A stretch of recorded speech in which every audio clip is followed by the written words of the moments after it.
Next topic is alternative marketing channel के हमने बाकी जो मार्केटिंग्स थी, एग्रीकल्चर मार्केटिंग्स थी, वो हमारी हो चुकी हैं। उसके बाद में आ जाता है कि अल्टरनेटिव मार्केटिंग मतलब इसके अलावा जो हमारा दूसरा जो क्या है कृषि के लिए जो विपणन के जो चैनल है वो आ जाते हैं। अपार्ट फ्रॉम मतलब इनको अगर हम छोड़ दें तो इसके अलावा हमारा जैसे कि जो कृषि उपज जो योजना है, विदेश कृषि उपज योजना है, उसको बनाया गया, जिसके अंदर जो एग्रीकल्चर के प्रोडक्ट्स है जो इंडिया के अंदर क्या किए जाते हैं, प्रोड्यूस किए जाते हैं, उन्हें क्या किया जाता है, विदेशों के अंदर एक्सपोर्ट किया जाता है। इसके थ्रू स्पेशल एग्रीकल्चर क्या है, प्रोडक्शन जो स्कीम्स है वो कंट्री के अंदर उनको स्टार्ट किया गया, जिस चैनल से क्या है डायरेक्टली जो कस्टमर जो क्या होता है, फार्मर्स जो है, मतलब इस तरह की जो चीज़ें हैं उन्हें डेवलप किया गया। जो फार्मर्स हैं वो क्या करते हैं, डायरेक्टली सेल करते हैं अपने प्रोडक्ट्स को, किसको, कंज्यूमर्स को, विदाउट एनी पर्सन, कोई भी पर्सन उसमें इंटरफेयर करे उससे पहले वो क्या करते हैं, डायरेक्टली जो प्रोड्यूसर है उससे क्या है प्रोडक्ट कस्टमर्स तक पहुंचाए जाते हैं। ये इतना डायरेक्टली मतलब है, इस सिस्टम को इतना ज़्यादा इंक्रीज़ किया गया है जिससे कि प्राइस सीधी किया जाए, कस्टमर के पास ही जाए। इसके बहुत सारे लाइव एग्जांपल्स हैं, जैसे कि जिनके अंदर डायरेक्ट रिलेशन होता है between the producer and the consumer, जैसे कि अपनी मंडी जो कि डेवलप हो चुकी हैं पंजाब, हरियाणा और इसके अंदर राजस्थान के अंदर, जहाँ पर अपनी मंडी के अंदर क्या किया जाता है, सीधा प्रोड्यूसर आता है। ठीक है, प्रोड्यूसर कौन होगा, फार्मर होगा, किसान जो है वो सीधा इसके अंदर क्या करता है, प्रोडक्ट को सेल करता है, सीधा किसके पास जाता है, कंज्यूमर्स के पास जाता है। The persons who are use that product, जो उस प्रोडक्ट को यूज़ करेंगे तो वो अपनी मंडी के थ्रू क्या करते हैं, सीधे के सीधे फार्मर से ही उसे परचेज करते हैं और डायरेक्ट बेनिफिट उन्हें मिलता है। जैसे कि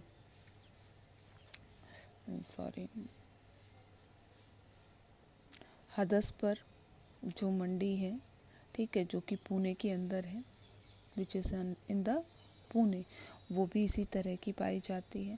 फिर इसके बाद में ऋतु बाज़ार,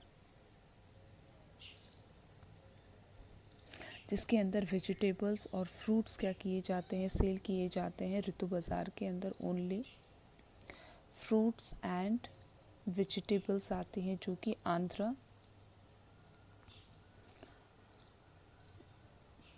आंध्र प्रदेश के अंदर क्या है, पाई जाती है। इसके अलावा जो हमारे क्या है, तमिलनाडु के अंदर भी है, युजावार जो संधि है उसका नाम है। इसके अलावा जो सेवरल क्या है, नेशनल और इंटरनेशनल क्या है, कल्टीवेट किए जाते हैं। हमारे नेशन के अंदर बहुत सारे ऐसे फ्रूट्स होते हैं जिन्हें डायरेक्ट क्या किया जाता है, किसानों से लेकर क्या किया जाता है, उस क्वालिटी के according they will exported to the another nation. जैसे कि एप्पल्स की कई बहुत ज़्यादा वैरायटीज़ हैं, हाई क्वालिटी जो एप्पल हैं, वैरायटीज़ जो हैं, उन्हें क्या किया जाता है, डायरेक्ट ही जो किसान उन्हें उगा रहे हैं उनके वहीं पर ही उनकी मार्केटिंग की जाती है, उन्हें स्टैंडर्डाइज किया जाता है, पैक किया जाता है और direct they are exported to the another nations के अंदर उन्हें एक्सपोर्ट किया जाता है, so that the direct benefit will be given to the जो फार्मर्स हैं उन्हें मिलते हैं, जिसे कि हम इमर्जिंग मार्केटिंग चैनल्स भी कहते हैं। इसके बाद में आता है डाइवर्सिफिकेशन ऑफ प्रोडक्शन एक्टिविटीज़, कि जो हम क्या कर रहे हैं, प्रोडक्शन की, हमारी उत्पादन करने की जो हमारी प्रोडक्टिव क्या है एक्टिविटीज़ है। एक रूरल सेक्टर के अंदर क्या किया जाता है, प्रोडक्शन किया जाता है। Production of what, production of done agriculture का, जो एग्रीकल्चर प्रोडक्ट्स हैं उनका हमारे द्वारा क्या है, प्रोडक्शन एक्टिविटीज़ की जाती हैं। अब उनके अंदर क्या करना है, डाइवर्सिफिकेशन लेकर आना। अब सभी लोग ही क्या करेंगे, एग्रीकल्चर करेंगे तो एग्रीकल्चर पे ही प्रेशर ज़्यादा होगा, तो एग्रीकल्चर ही सभी करेंगे तो लैंड तो उतनी ही है। अब उस लैंड के ऊपर ऐसा तो है नहीं कि 3-4 फसल एक साथ उगाई जा सकती हैं, तो दैट इज़ एक लिमिटेशन वहाँ पर क्या है, क्रिएट हो जाती है। सो हमें नीड है, किस चीज़ की नीड है, आवश्यकता है किसकी, productive activities other than agricultures के अलावा। द नीड एंड इम्पॉर्टेंस जो डाइवर्सिफिकेशन है वो रूरल सेक्टर एरिया के अंदर है, जैसे कि ज़्यादा से ज़्यादा रिस्क किसके ऊपर रहता है। अब हमें इसको डाइवर्सिफाई करने की, प्रोडक्टिव एक्टिविटीज़ को बदलने की, यानी कि एग्रीकल्चर के अलावा अदर जो एक्टिविटीज़ हैं उनको करने की क्या आवश्यकता है। पहली आवश्यकता ये है कि जो फार्मर्स हैं उनके ऊपर जो आजीविका कमाने का क्या है प्रेशर जो होता है, उस प्रेशर को क्या किया जा सकता है, रिड्यूस किया जा सकता है कि एग्रीकल्चर पर ज़्यादा से ज़्यादा लोग ना लग के अदर जो एक्टिविटीज़ हैं, अदर जो वर्क है उसे क्या है उनके द्वारा किया जा सकता है, वो उसको कर सकते हैं। इसके अलावा इट इज़ इसेंशियल, ये हमारे क्या लिए है कि ज़रूरी है कि हम अपनी सस्टेनेबल लाइफ को डेवलप करें। किस चीज़ को? सस्टेनेबल क्या होनी चाहिए, लाइवहुड होनी चाहिए। कि कृषि के ऊपर तो सस्टेनेबल नहीं है कि इसके ऊपर ही आश्रित रहे और वो बहुत अच्छी होगी, ऐसा तो है नहीं। कि जो कई बार इस तरह की चीज़ें होती हैं जिससे क्या हो जाती है, क्रॉप खराब हो जाती है, तो उसके ऊपर तो हम डिपेंड होकर नहीं रह सकते हैं। तो उसके अलावा भी अल्टरनेटिव होने चाहिए, जैसे कि अदर कुछ एक्टिविटीज़ की जानी चाहिए। इंडिया के अंदर एग्रीकल्चर जो एम्प्लॉयमेंट एक्टिविटीज़ है वो कंसंट्रेटेड होती हैं सिर्फ किससे जुड़ी हुई, क्योंकि हमारे पास 2 सीज़न होते हैं, एक क्या होता है खरीफ होता है, ठीक है, और दूसरा क्या होता है रबी का सीज़न होता है। तो इन 2 सीज़न में कि साल के अंदर सिर्फ 2 फसल ली जाती हैं और इनके अंदर भी काफ़ी डिफ़िकल्ट होता है एम्प्लॉयमेंट अपॉर्चुनिटीज़ सबको प्रोवाइड करना, सभी लोगों की क्या है इक्वली वहाँ पर डेवलपमेंट करना पॉसिबल नहीं होता है। इसीलिए हमें क्या करना चाहिए, इसके अंदर डाइवर्सिफिकेशन लाना चाहिए। और डाइवर्सिफिकेशन हमारा 2 तरह का होता है जो हम इसके अंदर लेकर आते हैं। फर्स्ट जो होता है दैट इज क्रॉप डाइवर्सिफिकेशन।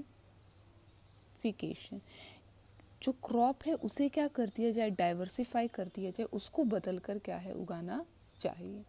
दूसरा क्या हो गया है, जो लोग कर रहे हैं क्या एग्रीकल्चर, यानी कि shifting of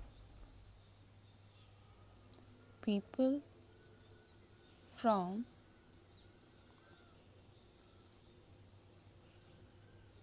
agriculture to another work, क्योंकि अनदर वर्क के तरफ उन्हें क्या है मोड़ना चाहिए। एग्रीकल्चर के अलावा जो अदर नॉन एग्रीकल्चर सेक्टर है,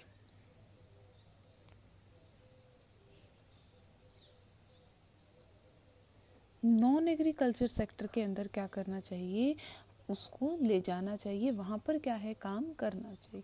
अब नॉन एग्रीकल्चर सेक्टर बात करते हैं तो वो फिशरी हो गया है, एनिमल हस्बेंड्री हो गया है, या फिर जो अदर जो वर्क है जैसे कुछ और प्रोसेसिंग यूनिट्स हो गई, यानी कि एग्रीकल्चर के अलावा क्या है दूसरे सेक्टर्स को डेवलप करना चाहिए जहाँ से हमारे पास क्या है अर्निंग्स को जनरेट किया जा सकता है।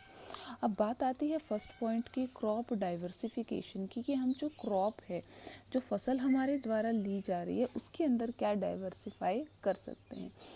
देखिए हमें ये सबसे ज़्यादा क्या करते हैं, क्रॉपिंग पैटर्न हमारा चलता है जिसके अंदर हम क्या करते हैं वही same crop again and again and again हमारे द्वारा क्या है ली जाती है, और बेसिकली सभी लोग उसी क्रॉप को क्या है लेते हैं, तो हमें उसके प्राइसेस भी क्या है कम मिलते हैं। वेदर तो गवर्नमेंट क्या करती है, मिनिमम सपोर्ट प्राइस जो है वो फिक्स करती है। सिर्फ 3 क्रॉप्स की ही क्या की जाती है, minimum support price by the government fix की जाती है, दैट इज वीट,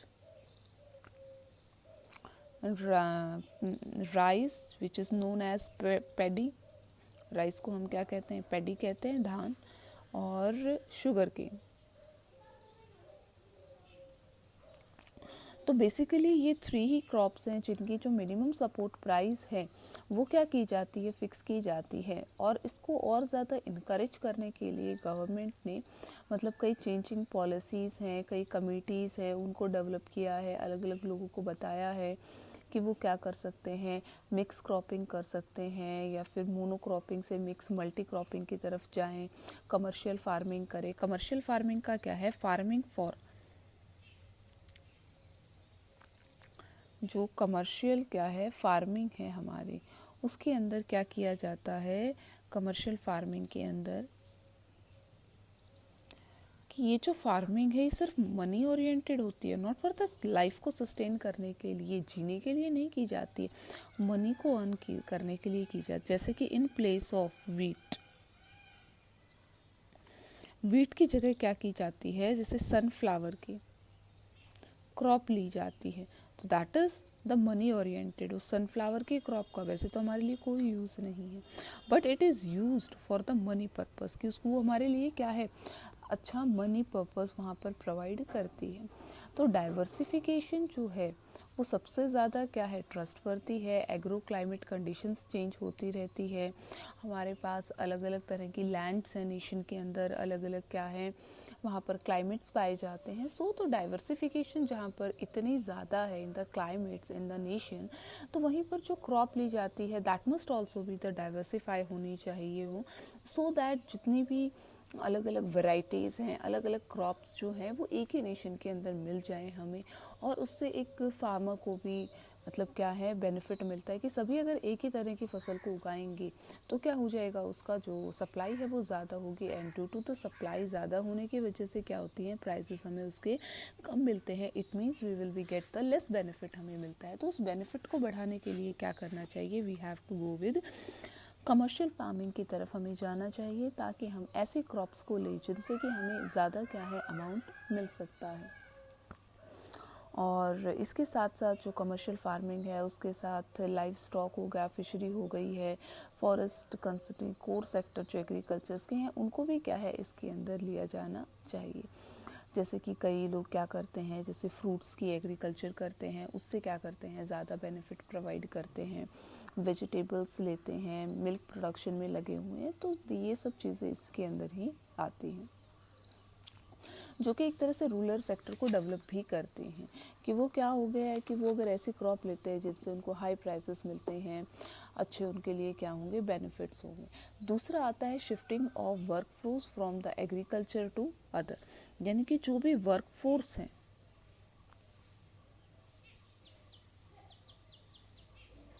उसे क्या करना, शिफ्ट कर देना किसकी तरफ, फ्रॉम एग्रीकल्चर,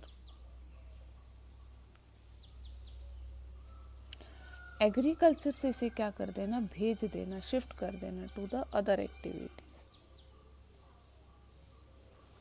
अदर एक्टिविटीज़ की तरफ इसको लेके चला जाना। अदर एक्टिविटीज़ के अंदर क्या आती हैं कि कृषि के अलावा जो एक्टिविटीज़ हैं उनके अंदर उन्हें लगा दिया जाए, ताकि जो एग्रीकल्चर के ऊपर क्या है ज़्यादा से ज़्यादा उसका जो प्रेशर है उसे क्या किया जा सके, रिड्यूस किया जा सके, एग्रीकल्चर से उन्हें कम किया जा सके।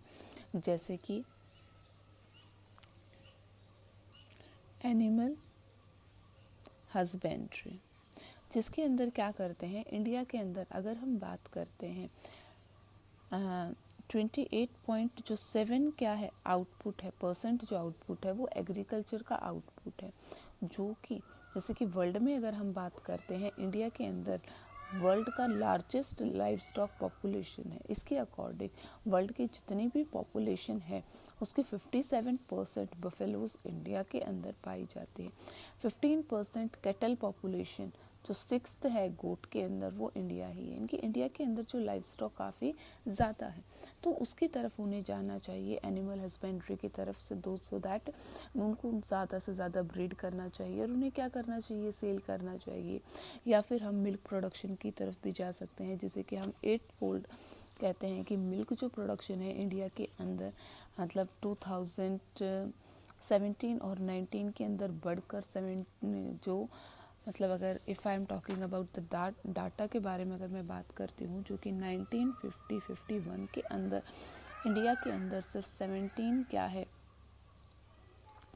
मिलियंस टन्स, ठीक है, मिल्क का प्रोडक्शन किया जा रहा था, जो कि 2017 और 18 के अंदर बढ़कर कितना हो गया 176.4 मिलियन टन्स हो गया। तो हम क्या हैं वर्ल्ड के अंदर लार्जेस्ट क्या है, मिल्क प्रोड्यूसर है। मिल्क को काफ़ी ज़्यादा हम क्या कर रहे हैं, प्रोड्यूस कर रहे हैं। मिल्क के प्रोडक्ट्स भी क्या किए जा रहे हैं, इंडिया के अंदर प्रोवाइड किए जाते हैं। तो ये हमारे एग्रीकल्चर के अलावा हो गए, जैसे पोट्री फार्मिंग हो गई है। जो पोट्रीज हैं उन्हें क्या करना, डेवलप करना, फिशरीज करना। जैसे इंडिया के अंदर वेस्ट बंगाल हो गया, आंध्र प्रदेश हो गया, केरला हो गया, गुजरात हो गया, तमिलनाडु हो गया, यहाँ पर क्या किया जाता है, मेराइन के अलावा इन लैंड भी क्या किया जाता है, फिशरीज़ की जाती हैं। लैंड के अंदर तालाब बनाए जाते हैं और वहाँ पर क्या किया जाता है, फिशरीज़ की जाती है। कि अगर वो क्या है सी लेवल से नहीं कर सकते हैं तो दे टेक द वाटर्स को ज्वाइंट करते हैं, जिसके लिए नेशनल फिशरी डेवलपमेंट बोर्ड की स्टैब्लिशमेंट की गई है फिशरीज़ के लिए। नेशनल फिशरीज डेवलपमेंट जो बोर्ड है उसकी भी फॉर्मेशन की गई है, विच इज़ NFDP। उसको सेटअप किया गया है ताकि जो भी पोटेंशियल क्या है फिशरर्स हैं, जो मतलब कर सकते हैं, उनको डेवलप किया जा सके, उन लोगों को इनकरेज किया जा सके, उन्हें गाइड किया जा सके। इसके बाद में नेक्स्ट एक वर्ड आता है बेटा, हॉर्टिकल्चर। हॉर्टिकल्चर जो है it is related to the fruits, और ये वेजिटेबल्स से क्या है जुड़ा हुआ है, जिसके अंदर हम फल और सब्जियों को क्या है उगाते हैं। और फल और सब्जियों को उगाना और उसकी ग्रोथ करना is known as golden revolution, that is known as golden revolution. जैसे हरित क्रांति कहते हैं, उसी तरह से ये इनको डेवलप करना क्या कहलाया, स्वर्ण क्रांति कहलाया। तो इस स्कीम के अंदर क्या किया जाता है, फ्रूट्स हो गए, स्पाइसेस हो गए, जो मेडिसिन प्लांट हो गए, एरोमेटिक प्लांट हो गए, उनकी क्या की जाती है, प्लांटेशंस की जाती है। जैसे कोकोनट हो गया, कैशू नट हो गए हैं, इनको क्या कहा जाता है, फ्लोरिकल्चर कहा जाता है। जिसके अंदर ये एक नंबर के क्वेश्चंस हैं, लाइक जो कोकोनट हो जाता है और कैशू नट हो गए, दैट आर इसी में आते हैं। एंड फ्लोरिकल्चर तो जिसके अंदर फ्लावर्स आ जाते हैं। This kind of the crop जो होती है वो डाइवर्सिफाई है जनरेशन के according to the environment conditions के अकॉर्डिंग। इनको एक्सपोर्ट भी किया जाता है, काफ़ी सारा न्यूट्रिशंस भी ये प्रोवाइड करते हैं। If you don't know about the India जो है वो सेकंड लार्जेस्ट प्रोड्यूसर है फ्रूट्स एंड वेजिटेबल्स का इन द वर्ल्ड। इनके जितने भी वर्ल्ड के अंदर क्या किए जाते हैं, फ्रूट्स एंड वेजिटेबल्स प्रोड्यूस किए जाते हैं, तो India is the second position के ऊपर है फ्रूट्स एंड वेजिटेबल्स को डेवलप करने के। दैट इज़ वाई 2003 के अंदर, मतलब जो पीरियड था 1991 और 2003 के अंदर, इतने ज़्यादा हमने क्या किए हैं, various kinds of varieties of bananas, coconuts हो गए हैं, कैशू नट्स हो गए हैं, अदर स्पाइसेस हो गए हैं, मैंगोज हो गए, उनको हमने डेवलप किया है। दैट इज़ वाई हम इसे क्या कहते हैं कि this was the period of 1991 से लेकर 2003 का जो ये टाइम पीरियड है, that is known as golden period हम उसे कहते हैं, या इसे गोल्डन रेवोल्यूशन के नाम से क्या है जाना जाता है। इस टाइम पीरियड के अंदर इंडिया के अंदर जो वेरियस क्या है टेक्नोलॉजीज़ हैं, वेरियस जो क्या है वैरायटीज़ हैं of various fruits and vegetables, उन्हें डेवलप किया गया हॉर्टिकल्चर के अंदर, और उन्हें इसके अंदर क्या किया गया, डेवलप किया गया, ताकि हम ज़्यादा से ज़्यादा क्या कर सकते हैं, एग्रीकल्चर के अलावा इन्हें डेवलप कर सके। इसके साथ साथ कोल्ड स्टोरेज हो गई, इलेक्ट्रिसिटी जो हो गई है, उन सब चीज़ों को भी क्या किया है, डेवलप किया गया है। जैसे कि बैम्बू हो गया है, तो नेशनल बैम्बू मिशन को वहाँ पर लॉन्च किया गया ताकि उनको डेवलप किया जा सके, क्योंकि बैम्बू एक तरह से हमारे इंफ्रास्ट्रक्चर के अंदर भी आता है, कि it was use in the development of infrastructures. After that the next point आता है नॉन, जो हमारे पास क्या होती हैं, एग्रीकल्चर एक्टिविटीज़ होती हैं, कि एग्रीकल्चर के अलावा अब ये भी किस में आती हैं, एग्रीकल्चर में आती हैं। तो वो नॉन एग्रीकल्चर सेक्टर के अंदर जैसे IT को डेवलप करना, या फिर वेरियस जो एग्रीकल्चर के अलावा जैसे खादी ग्राम उद्योग हो गया, तो इस तरह की चीज़ों को क्या करना, डेवलप करना।